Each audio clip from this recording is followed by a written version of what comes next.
Gadewch i mi ddarllen y 4 adnod o fersiwn Beibl.net i ddechrau. Pwy fydde'n credu'r neges glywon ni? Os rhywun wedi gweld ungrymus yr arglwydd, wrth iddo dyfu o'i flaen, doedd e'n ddim byd mwy na brigyn neu wreiddyn mewn tir sych. O ran ei olwg, doedd dim yn ein denu i edrych arno, dim oedd yn ei wneud yn arbennig o ddeniadol. Cafodd ei ddirmygu a'i wrthod gan bobl, yn ddyn wnaeth ddioddau, yn gyfarwydd a phoen. Roedd pobl yn troi hwynebau ffwrdd oddi wrtho, cafodd ei ddirmygu a wnaethon ni mo'i werthfawrogi. Ac eto, cymerodd ein salwch ni arno'i hun a dioddef ein poenau ni yn ein lle. Rydyn ni'n meddwl i fod e'n cael ei gosbi a'i giro a'i gam drin gan Dduw. Do, cafodd ei anafu, a mae'n bod ni wedi gwrthryfela. Cafodd ei sathru, a mae'n bod ni ar fai. Wel, oedd y gair diau ddim yn dod o gwbl yn y darlleniad yna, nag oedd? Ond mae'n dod yn hwn, yn y Beibl Cymraeg newydd ac yn fersiwn William Morgan o'r Beibl yn ogystal. Pwy agredodd un hymadrodd ac i bwy y datguddiwyd braich yr arglwydd? Canis e a dif o'i flaen e fel blyguryn ac fel gwreiddyn o dir sych. Nid oes na pryd na thegwch iddo. Pan edrychom arno ni bydd pryd fel y dymuneb ef. Dirmygedig yw a diystyraf o'r gwir. Gŵr gofidus a chynefin a dolir. Ac roedd e megis yn cuddio'n hwynebau o ddiwrtho. Dirmygedig oedd, ac ni wnaethom gyfrif ohono.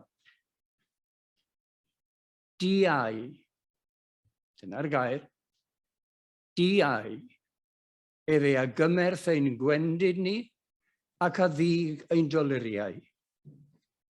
Eto ni ei cyfrifasom ef wedi ei ddeidaro gan Dduw a'i gystuddio.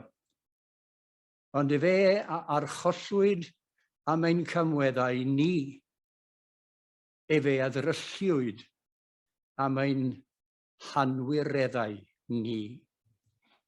A bendithiad yw y darllen o'r gair sanctaidd. Mae'r awgrym wedi rhoi yn y darlleniad, mae oherwydd fy mai y dioddefodd Iesu. Efe a gymerth ein gwendid ac a ddig ein doluriau, efe archollwyd am ein cymweddau ni. Gadewch i ni ganu emyn 482.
Cydweddiwn.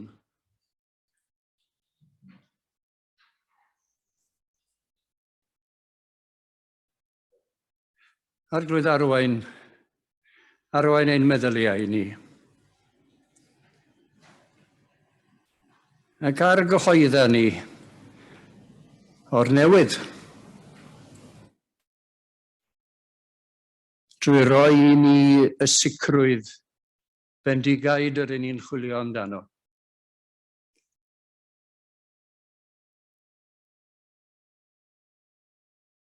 Mae i ni'r demtasiwn i grwydro, bugeilia ni felly, bugeilia ni, a dwg ni i ddiogelwch y gorlan.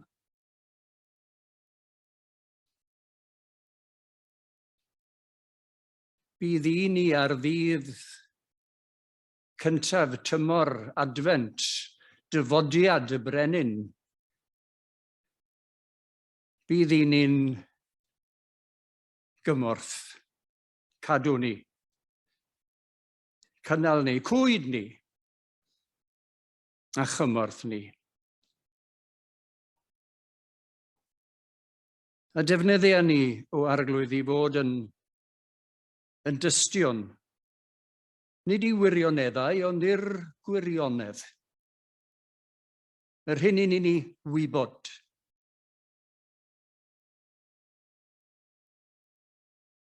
Ac am yr hyn nad i ni wybod, nac yn sicr ohono,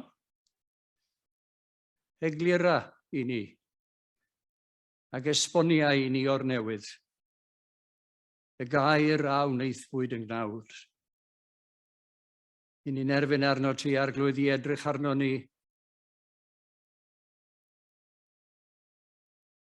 ac gweld ein gwendid, i'n galw ni i waith. Y gwaith gogoneddus o gyhoeddi dyfodiad brenin unblith. Glenha, arglwydd glenha, ein meddyliau a'n calonau. Hoga ein meddyliau, fel bod mi'n ar y meddwl. Hawliau ein hamser ni, i ti y byddor gogoniant.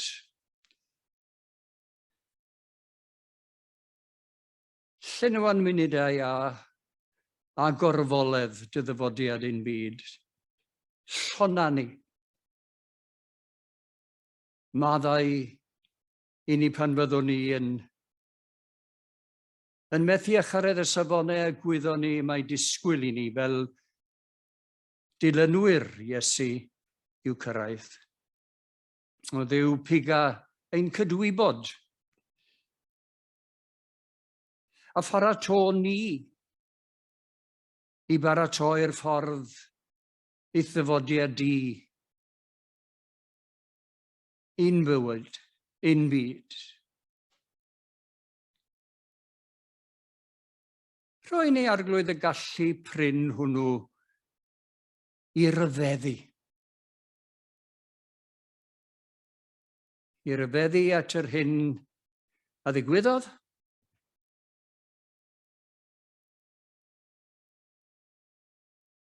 I ryfeddu at yr hyn a gyflawnwyd gan yr arglwydd Iesu, ein gwaredwr. Ydy roi ni afael ar y sicrwydd hwnnw, ar y sancteiddrwydd hwnnw, oedd i fewn i'n hoedfa, oedd i fewn i'n calon a'n henaid. Trigyrhath o styria wrthym, uwch popeth arglwydd, welen ni yn plygu mewn ystym o gydnabod dy frenhiniaeth arnom ni. Gwna ni yn bobl ystyriol o'n gilydd,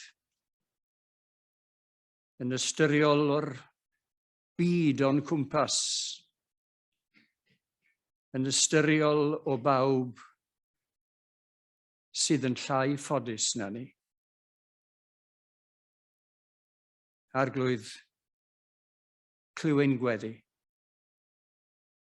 A ni'n ein gofyn y cyfan yn enw ac yn heiddiant ein harglwydd yn gwaredwr Iesu Grist. Amen.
Y trydydd emyn yw 396, wedi gyfieithu gan Gwilym Tilsley y cyn archdderwydd Tilsley. Y geiriau yn wreiddiol gan Francis Van Alstyne, yr Americanes. Roedd hi yn ddall, yn gwbl ddall erbyn i bod hi'n 6 wythnos oed. Fe bu'r byd a bywyd iddi hi yn y cysgodion o hynny mlaen.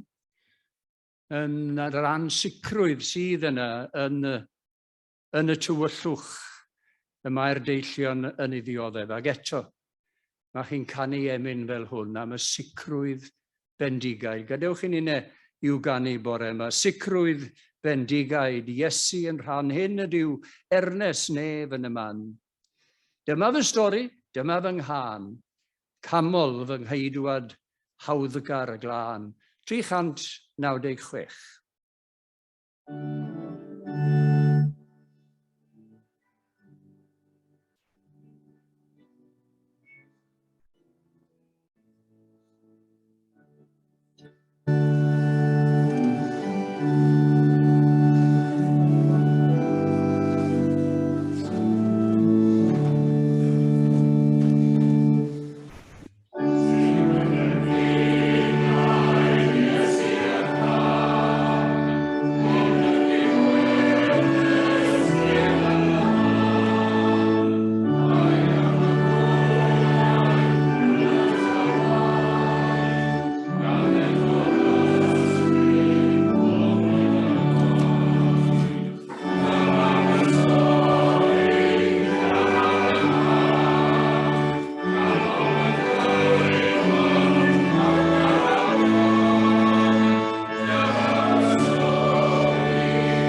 Gai ddiolch i chi fel cynulleidfa am eich cwmni, i chi fel Eglwys am eich cynhesrwydd a'ch caredigrwydd dros y blynydde. A rwy'n cyhoeddi cyn dechrau pregethu bore yma, mae hwn fydd fy ymweliad olau ag eithrio roedfa heno, wrth gwrs, achos wi wedi penderfynu erbyn hyn, tegwch am i fy hun, ar gyfer i foedran yn bennaf, y myddau yn peidio a phregethu o'r flwyddyn newydd ymlaen. Mae'n mynd yn ormod. Ond dwi yn ddiolchgar ac yn ddiolchgar o'r cyfle i gael dod yn bersonol i ddiolch i chi am eich caredigrwydd a'ch croeso a'ch cyfeillgarwch dros y blynydde yma yng Nghapel y Crwys ac i ddymuno'n dda iawn i chi. Yr un gair, anghofiwch hwnna nawr, yr un gair rwy am i chi gofio ydy y gair diau. Fel o'n i'n dweud wrth agor y gwasanaeth, dyw e ddim yn rhan o'n geirfa ni yn naturiol erbyn hyn. Mae i weld yn y rhan o broffwydoliaeth Eseia, o'n i'n ei ddarllen ar y dechrau o bennod 53. Diau. Yn Saesneg, surely. A dyna'r corws o'r Meseia, ynddo fe? Diau, surely. Mae yna ryw gadernid ynddo fe. Diamau. Ac mae'n debyg y bydde'r gramadegwyr at ei gilydd yn cytuno mai talfyriad sydd yma o'r gair di-amheuaeth. Mae'r peth tu hwnt i amheuaeth, mae'r peth yn wir. Mae'r peth yn ddi-gwestiwn. Diau. Mae yna sicrwydd, y sicrwydd bendigaid I ni newydd ganu amdano yn y gair I hun. Diau. Yn ddi-ddadl, yn ddi-ymwad. Fedrwch chi ddim gwadu, fedrwch chi ddim dadle, fedrwch chi ddim ame. Mae'r peth yn gywir. Mae'r Iesu yn dyfod eto i'n deiar ar Sul cyntaf Advent, dyna a gyhoeddir, fod y brenin yn dod. Y brenin. Ac I ni'n paratoi ar gyfer ei ddyfodiad. Heno, fe awn ni gam ymhellach a chreu rhyw fath o pantomeim gan edrych ar y cymeriadau sydd yn y pantomeim hwn o baratoi ar gyfer dyfodiad y brenin. Ond am y bore yma, mae'r pwyslais ar yr hyn sydd yn gywir a gwir. Ac felly fe bydde'r rhai gramadegwyr yn dweud, weroswch hwnni bach, falle mae nid talfyriad o di-amheuaeth yw diau, ond yn bod ni'n sôn am y gwir ac am y gael. Y gwir a'r gael, y gael yw'r anwir, y celwydd. Ro'n i'n sôn wrth y plant yn weddol ysgafn ar y dechrau am ddweud y gwir ac am ddweud celwydd ac yn y blaen. Di-gai ar eg yn mynd I golli, mae hynny'n digwydd yn ramadegol mewn llawer iawn o'n geirfa ni. Gwirach mae talfyriad yw e o di-gai, sut bynnag I ni'n dod i'r un casgliad. Mae rhywbeth nad yw'n gelwydd sydd yma, rhywbeth sydd yn gywir, rhywbeth sydd yn wir, rhywbeth eri dyllineb cynnar, y gwelodd Francis van Alstyne y sicrwydd bendigaid yna, fod Iesu yn rhan. Blessed assurance, Jesus is mine. Ac yn llyfr y proffwyd Eseia, nid y fe yw'r unig un o'r cyfnod hwnnw I broffwydo dyfodiad y brenin, dyfodiad y Meseia. Mae Meica yn proffwydo caiff ei eni y Methlehem. Mae Meica yn proffwydo y daw I fod yn dywysog tangnefedd. Mae Eseia yn rhoi'r pwyslais ar mae un yw'r Meseia hwn a ddaw I ddioddef. Dod I ddioddef mae e. Nid am I feiau ond am ein byau ni, ai am fy myau i, dioddefodd Iesu mawr. Roedd un arall yn y gynulleidfa, bore, a minne yn cymryd rhan yn trafodaethau cyngor yr Eisteddfod Genedlaethol ddoe dros Zoom. Yn rhyfedd iawn, o'n i newydd ddod o Aberystwyth lle roedd nifer yn cyfarfod wyneb yn wyneb, ond yr oedd modd i ni hefyd i gyfrannu o bellter felly.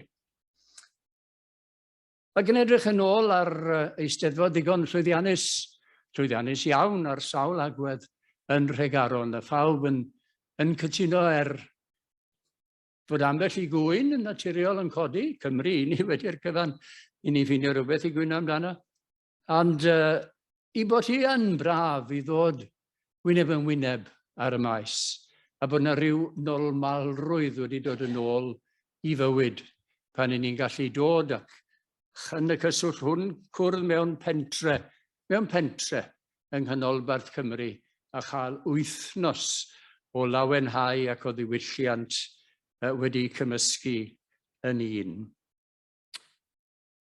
Roedd yn meddwl i'n mynd yn ôl gam ymhellach fe ddechreuais i fynychu'r Eisteddfod Genedlaethol yn Nolgelle, ac roedd hynny yn y blwyddyn 1949. Mi fydden ni felly yn 20 oed, ie? Ac mi dreulais i'r wythnos yn gwerthu hufen iâ.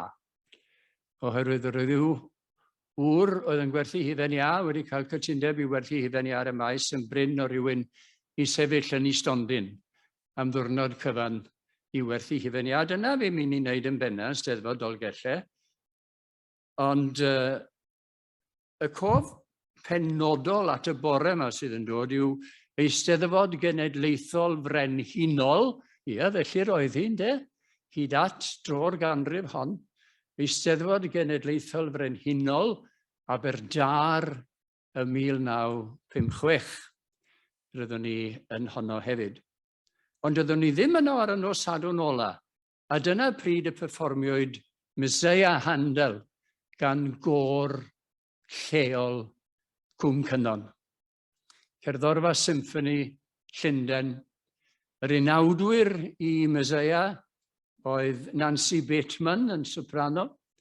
Nancy wedi ennill yr Iban Glas, sef gobr goffa David Ellis. Mae yna gymaint o ribannau glas i'w cael yn yr Eisteddfod erbyn hyn. Ond yr un cyntaf oedd gwobr goffa David Ellis, tenor o Cefn Mawr yn Ngogledd-ddwyrain Cymru. A bu farw nechrau'r 40au, nechrau cyfnod yr ail ryfel byd felly. Fe gasglwyd swm o arian i'w goffau, a throsglwyddo hwnnw i'r Eisteddfod fel gwobr goffa David Ellis. A ddaeth i fod gyntaf ym Mangor ym 1943, Eisteddfod ar raddfa dridiau oedd yr Eisteddfod ym Mangor. Ac Eisteddfod fechan i'r graddau, eich bod chi'n cymharu maint Eisteddfodau, o Eisteddfod Llandybie yn 1944, lle nillodd Nancy Bateman yr Iban Glas. Hi oedd y soprano. Y contralto oedd Lynn Richards, Rhydaman. Enillodd yr Iban Glas 10 mlynedd yn ddiweddarach na Nancy Bateman, felly ystod gynlais 1954. Y tenor oedd Roland Jones o Wenci Gerwen, oedd hefyd wrth fy'n hybio yn chwarae ryw ffoniwm i safon uchel iawn, ond oedd ar y pryd yn canu gyda chwmni opera Sadler's Wells, a'r baswr oedd Rhydderch Davies o gwmni opera Covent Garden. Nawr, am rai blynydde, mae yna gyswllt. Fe fi Rhiannon a finne mynd ar wyliau gydag Alun a Moira. Samuel roedd Robin yma sy'n diwetha, yn doedd i mab. Un o'r meibion felly. Wel, gydag Alun yn gydweithiwr i mi ar y pryd yn y BBC ym Mangor. Mae rhaid i chi fod yn ofalus, yn does, pan i chi mynd ar wyliau o ddewis mynd gyda rhywun arall, gyda rhyw deulu arall. Ond fe fi o'n i'n ffodus iawn yn dewis. Oherwydd roedden nhw'n gwmni hyfryd hyfryd, hyfryd. A gyda'r nos, mi fydde y ddau yn aml iawn, Alun a Moira, dros bryd o fwyd, dros lasiad y win, hwyrach, yn dwy'n i gof gymeriadau Cwmafan. Ti'n cofio Will? Ti'n cofio ni'n helpu Will i gael jobyn? A gweithio fe, bydden nhw'n gofyn ti wel, Will, what's your name? Para gweud Will, gwed William. Gwed enw'n llawn wrthyn nhw. William, gwed ti. A pan bydden nhw'n gofyn yn lle ti'n byw, para gweud engine row, gwed locomotive avenue. Achos mae'n swnio'n well. A felly bydden nhw yn rhyw atgoffau gilydd am gymeriadau Cwmafan. A y ddau, wrth gwrs, yn aelodau o gapeli fydde yn gwneud llyfr, fel bydde'r sôn ynde, bob gaea. A phan bydden nhw yn ymarfer ar gyfer Meseia, ti'n cofio bydde yr arweinydd yn dweud, wel, heno, i ni jyst yn mynd i ymarfer worthy. Worthy is the lamb. Un corws, ymarfer. A felly mae'n siŵr gen i roedd y côr yn Aberdâr hefyd wedi i baratoi ar gyfer y perfformiad yma a chyfieithiad Sir T.H. Parry Williams o'r geiriau yn Meseia Handel. Ac mae Sir Thomas wedi glynu yn glos at Feibl William Morgan. Ac yn y fan honno, pan i ni'n dod at y corws, surely. A mae Sir Thomas yn cyfieithu DI. Beiblcymraeg.net, os ylwch chi yn dweud, ac yna, and yet, yw'r cyfieithiad o hwnnw. A mae hwnnw i'w gael mewn nifer o'r fersiynau Saesneg sydd ar gael o'r Beibl. And yet, ond mae yna rhywbeth o'n i does, rhywbeth cadarnach, mwy sylfaenol, mwy digwestiwn, mwy gwir, mwy sicr, mwy pendant yn perthyn i'r gair DI. DI. Oherwydd ni yn byw mewn oes, hyd yn oed sydd yn ymestyn i bilpidau yr Eglwys Gristnogol, lle mae sicrwydd yr Efengil yn mynd yn beth pell a ffrin. Ac yn ni'n ymwybodol yn bod ni'n byw yng nghanol ymheuon. A'r hyn y mae ymheuon yn ei wneud yw arafu'n cam ni, ynddo fe? Arafu'n cam, creu rhwystrau. Ac yn y cyswllt hwn, rwy'n awgrymu, rhwystrau nad oes i hangen o gwbl, sydd yn arafu'n cam ac yn arafu'n argyhoeddiad i ddweud, does gen i ddim sicrwydd mai, oes mae gennon ni amheuon. Ydy hi'n iawn bod ni'n wynebu'r amheuon hynny? Wrth gwrs i bod hi, ond y mae'n bwysig hefyd yn bod ni yn nodi bod yna rai pethau sydd yn sicr. Rydyn ni'n sicr ohonyn nhw. Pam yn ni'n sicr ohonyn nhw? Ai am ei bod nhw'n y Beibl? Wel nage, nid o reidrwydd. Oherwydd y mae hwn hyd yn y pwlpid yn llyfr caeedig, nes yn bod ni'n ei agor, nes yn bod ni'n ceisio ei ddehongli, nes yn bod ni'n ceisio ei ddeall, nes yn bod ni'n ei ddarllen. Geiriau dynion yw'r llawer iawn o'r ysgrythurau. Geiriau dynion i nhw. Nid geiriau dwyfol o reidrwydd, ond yr hyn allwn ni ychwanegu at y wybodaeth sydd i'w gael yn y Beibl o hanes yr eglwys, drwy'r eglwys fore a thrwy i datblygiad ac yn atguddiad yr arglwydd Iesu, ydy fod yna sicrwydd o rai pethau'n dod i'n bywyd ni. Dydy o'n beth rhyfedd. Pobl yn dweud, wy'n cael anhawster mawr i gredu yn y geni gwirthiol. Dwi'n cael anhawster mawr i gredu yn yr atgyfodiad ac yn y blaen. Karen Armstrong, y diwynydd o America, sydd yn dweud, nobody doubts the death of Jesus. Mae pawb yn derbyn marwolaeth Iesu.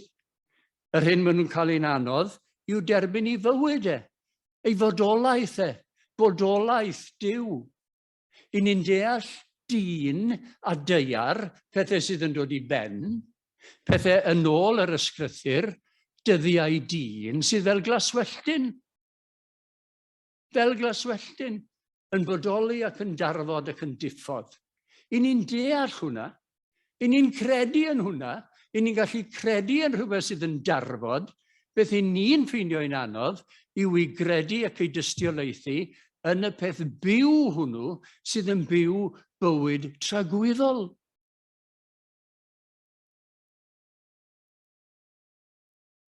Gair ein Duw ni a saif byth. Nid dros dro, ond byth. Hynny yw, y mae angen, tair angen, dwi'n meddwl, i ni fod yn dweud ac yn dweud yn amlach erbyn hyn. Nad oes gyda ni ddim amheuaeth oherwydd ein ffydd ac oherwydd ein cred, nid yn yr eglwys, nid yn y sefydliad, oherwydd tu'r sefydliad yw creu a thrawiaethau a chreu ffyrdd o fynegu ac ati, hwylstod iddyn nhw hunan. Yr hyn sydd yn aros yw ein ffydd diysgog ni yn yr arglwydd Iesu fel ein gwaredwr. A mae hwnna'n codi nid o'r Beibl, nid o'r eglwys, ond o'n profiad personol ni. Adnabyddiaeth bersonol yw hon. Chi'n nabod hwnna hwn, o dwi'n nabod wedi chi. Falle bod ni'n gwybod amdano, falle gallen ni ddisgrifio i wedd allanol ac yn y blaen, ond nabod. I ni'n nabod Iesu, oherwydd os i ni'n nabod Iesu, a bod Iesu wedi cyffwrdd yn bywyd ni fel y gymau, nid a fi, fel y gymau ac y bydd i dragwyddoldeb. Y mae'n ffydd bersonol ni yn dweud mae cariad yw Duw. Does dim amheuaeth am hynny. Mae gyda ni ffydd fod Iesu wedi cael y weledigaeth o osod plentyn yn y canol 2000 o flynyddoedd yn ôl. Mae plant yn dal i ddioddef, ond nid nhw oddi fewn i'n cymdeithas ni. Mae merched yn dal i ddioddef oddi fewn i'n cymdeithas ni. Ac mae cwpan y byd yn Qatar wedi tanlinellu hynny os oedd rhaid. Merched ddim yn cael ei lle. Crist yn rhoi ei lle i'r wraig o Samaria, o bobman. Mae gyda ni ffydd fod Iesu yn parchu'r tlawd, yn rhoi i'r newynog yn ôl y galw, rhywbeth i'w fwyta, yn rhoi i'r sychedig, rhywbeth i'w yfed. Mae yn fugail da, mae e'n feddyg da, mae e'n athro da, mae e'n broffwyd beiddgar. Mae gennym ni ffydd, mae efengil myddeiant yw'r efengil y daeth i'w gyhoeddi. Myddeiant i droseddwr, cymod rhwng dyn a dyn. Ffydd fod hwn yn waredwr i bechadur sydd yn syrthio ganwaith i'r un fai. Diau, dyna'r gair. A dyna'r gair rwy am i chi i'w gofio o roedfa hon. Di amheuaeth, di gwestiwn, sicrwydd bendigaid.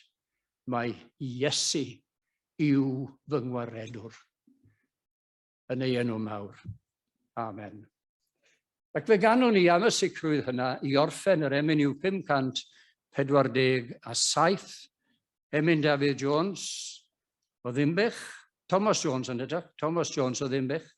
Mi wn fod fy mrhynwr yn fyw am prynodd a thaliad mor ddrud, gyda'r sicrwydd yna a'r gair diau yn ein chalon. Gadewch yn ei ganu emyn 547.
A thangnefedd Duw rhwng sydd uwch law pob deall, a gadw o eich calonau eich meddyliau yng Nghrist Iesu ein harglwydd o'r awr hon hyd byth.